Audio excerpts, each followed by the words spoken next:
In the chaos at Kabul Airport last August, as thousands tried to escape the Taliban, a 6-week-old baby became separated from his parents. They ended up in the US knowing nothing of his fate. Now he has been found in the care of a taxi driver in Kabul. Our correspondent Quentin Sommerville has the story. Salam. Amid Afghanistan's thousand tragedies, a small beam of sunshine.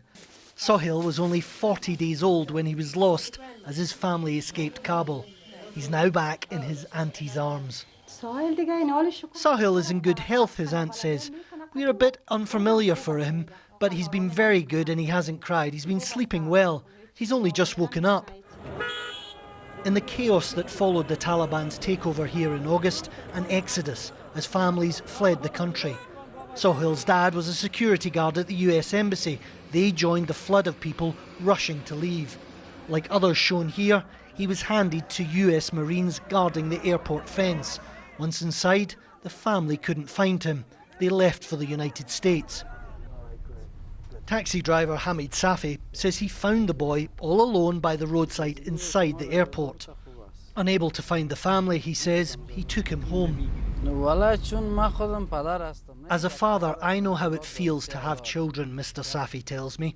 I couldn't leave him alone, so I saved him and took care of him, and my wife fed him.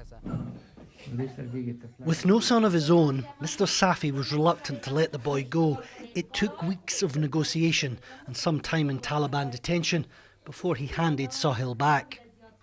He, his wife and his daughters are distraught without the boy.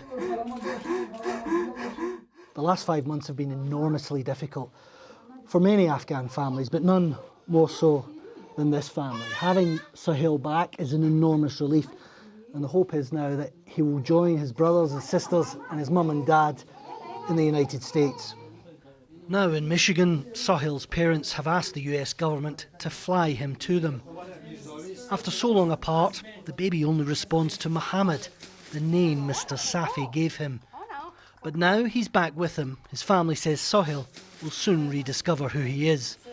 Quentin Sommerville, BBC News, Kabul.